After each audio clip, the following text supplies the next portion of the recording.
most of the time, like, you can find yourself in dodgy situations, but you kind of think, oh, I can get myself out of this quite easily. But it was the only situation I think I've ever been in my life where I thought, you're in the shit. This is serious. You can't get yourself out of this. What is your next brilliant thing, Joanna? Oh, my next brilliant thing, I think, is Agatha Christie films, Right. particularly Death on the Nile. And I think this links in to my thing of being a little girl and being swept up in the whole English. I think I went from Enid Blyton to Agatha Christie, and I was so drawn into this world of everything sort of being in the 1940s or 50s or 30s, costume dramas, and, you know, so I read all of the books, but then it was the films that I really loved, and Peter Ustinov as Poirot. Don't like any of the others. None of them are Poirot to me. He is the one and only Poirot, and I really like David Niven as his sidekick. Have you ever been in any of those kind of shows? I have been in a Miss Marple, because as well, it does remind me of being a child, because with Agatha Christie, when I was little, with Joan Hickson, Miss Marple, that's what I used to sit and watch of an evening. I think it must have been on a Sunday evening or something. But the music of that starting, it just gives me chills now, because it reminds me of being a little girl, and I can still remember certain bits of different episodes, and I always wanted to be in a Miss Marple. And then it must have been about 2009, and they asked me to be in the Blue Geranium, and it was oh my gosh, what's her name now, who was the Miss Marple? Oh gosh, what was the one? And she had red hair, but it wasn't red then, it was grey hair. It was the Blue Geranium. And I can't remember what her name was now. Angela Lansbury's not No, Julia Mackenzie. Julia Mackenzie. Can I have a look at see what she looks Yes. like so I can try and get a sense memory? Oh my gosh, yes, look. There. That's what she's like. Okay. So I was really excited that she was Miss Marple. And then, oh my God, just getting to be in a Miss Marple. It was just all of my dreams had come true. I played a character called Hester, who for halfway through, you don't know if she is the murderer. And I got to discover a body, which was so exciting. I had to walk into this house, and everything is really quite strange because it's all really quiet, and then I walk up the stairs, and then I go to this white cupboard, I open the door, and a body falls out. But when you actually come down to doing it, you end up doubting what you really would be like. I think I did like a clasp to the chest and just like like that. But it's so exciting. And then there's like a hysteria on set because it's all about murder and people suspecting everybody else. And I just remember us in fits of giggles and laughing all the way through it. But yeah, but Death on the Nile with Peter Ustinov, David Niven, Mia Farrow. And it was just her, because I mean, she's American, but she did the most amazing British accent in it. And I sit there now as an adult, as soon as it starts, whatever I'm doing, I've just got to drop it and I've just got to sit down and I just recite everything because I'm back there. And I've always found it quite sad that is one part. People always say to me as an actress, is there any part that you would love to play? Anything you would have loved? And there's never been anything. I've never had this great yearning to be Juliet or Lady Macbeth, or I've always been quite impulsive and gone from job to job to job. But actually, if there's one role I could have played, it would have been being in Death on the Nile and playing the character of Jackie. But I've got Eva into them now, my 12-year-old, and she loves a good Agatha Christie. Yeah. And she loves just basically a good murder mystery. And I made her watch And Then There Were None recently.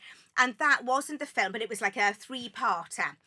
But like, you know, so it was basically kind of like, you know, a film. It was like the BBC Christmas thing. And it had Charles Dance in it. And Then There Were None is such a good Agatha Christie. Charles Dance is forever ruined for Why? me because I did Never Mind the Buzzcocks, and Daisy May Cooper basically said that her auntie shagged Charles Dance. Yeah.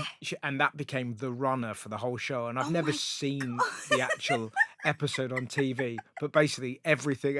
And did Charles Dance? So. That's all. As soon as you said that, I was like, "Oh yeah, he shagged Daisy May Cooper's auntie." Well, but she said it. Go. No, go on, carry on. What were you going to say? No, that's it. It's just so it doesn't matter what you say about him. And I think he's in Game of Thrones. Yeah. Oh yeah, he's horrible in Game of Thrones. He is. He's terrifying. But we rewatched it again, and I sort of said to my wife, I was like, "Yeah, apparently." He knobbed Daisy May Cooper's auntie again, so that's now ruined. But what were you going to say? Well, I stayed in a flat with him and Sam Neill in South Africa. Yes, and I know Sam Neill bizarrely very well. He's kind of a friend of mine. Yeah. Oh my God. Well, I was doing this thing called Great To guy. the Ends of the Earth. He's so lovely, isn't he? We were doing this costume drama for the BBC called To the Ends of the Earth. And we were all filming in South Africa. And at one point, Sam Neill said to me and this other actress and Charles Dance, I got tickets for the rugby. Do you fancy coming to watch it? And I thought, yeah, okay, that'll be a laugh. So I can't remember where we went, but we all ended up staying overnight in a flat together. And then he took us to the rugby. And I was just cheering along, going, oh, yeah, this is really cool. I've no idea what's going on or who's won. Then we went to a party afterwards with all the rugby players. And I just thought they were all, like, really gorgeous. And then it turns out it was the All Blacks. And I didn't even know. And so my husband was like, oh, my God, that's brilliant. And I didn't really appreciate any of it. I just came away just thinking, God, aren't rugby players really handsome? Yeah. Just randomly hang out with them because Benedict Cumberbatch was into the Ends of the Earth, and I remember him coming to see me in Fat Pig, a play I did in the Trafalgar Studios in London. So when I was doing Fat Pig, it must have been round about then. Isn't that random? Yeah. Is he a nice guy? Really lovely, really, really nice. And but it was mad out in South Africa because when I left, he got kidnapped. When I first arrived to film, some of the cast were there before me, and because I'm a character who comes into it later. So I got to the hotel and they said, you can't go anywhere without your chaperone. Yeah. And I thought, oh, this is ridiculous. I'm really bored. I need to get out and about and do some stuff. So I said, can you just get me a taxi and just take me to a shopping centre somewhere? So they said, we really don't think you should do this. And I said, I want to do it. So I went to a shopping centre, walked around for the whole of the day, and then it must have got to about 4:30 in the afternoon. And, oh my God, the whole atmosphere just changed. It just started feeling really, like, menacing. And I had no way of getting back to the hotel. I didn't have a car. I didn't really know where I was going. And I remember leaving the shopping centre, and there was a car park and loads of fellas and cars everywhere. And I thought, oh my God, I'm in the shit. I'm going to have to just go up to a man in a car and ask him if he'll just take me home, because otherwise I'm just stuck here. I genuinely don't know what I'm going to do. So I went up to this fella and asked him if he was a taxi, and he said yes. And I said, please, will you take me back to this hotel? So I got in the car and then he drove off. And he drove me around for about an hour and a half, telling me that he was going to take me somewhere. I was going to take off all of my clothes and he was going to take photos of me. And I just remember thinking, oh my God, most of the time, like, you can find yourself in dodgy situations, but you kind of think, oh, I can get myself out of this quite easily. But it was the only situation I think I've ever been in my life where I thought, you're in the shit. This is serious. You can't get yourself out of this. I don't know what I'm going to do. And I thought, right, okay, just laugh with him, make him laugh, tell some jokes, be quite saucy back to him. If he's saying he's going to do this, laugh back and, be really, really cheeky. So I did that for about an hour and a half as he just drove me around and around, and then eventually he took me back to the hotel. I got out of the car, ran straight up into reception. I was just such a state, and I told them everything that had happened.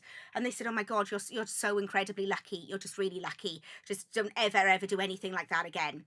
And it was a couple of weeks after that, I'd gone back home. Yeah. And I know that Benedict and Denise Black, I think, I can't remember what her last name was now, and then Theo, this fella from South Africa, had gone somewhere and they'd wanted to drive home at night to get back to the hotel, and some fellas had put some tax out, I think, and the car had gone and they were basically carjacked. And I know that they kidnapped them. I think they put Benedict in the boot and then drove them off into some field somewhere, and then I think they got Benedict out and had a gun to him, and somehow they managed to beg for their lives, gave them everything, begged for their lives, and then the fellas left them, which is like unheard of. And then I think they just walked back then along the road until they found some women who took them into a house and then phoned, to get help, and then they, were rescued. I mean, it was like full on. Jesus, wow. Yeah, I know. That mad. is gripping and terrifying. Yeah. Yeah. Wow.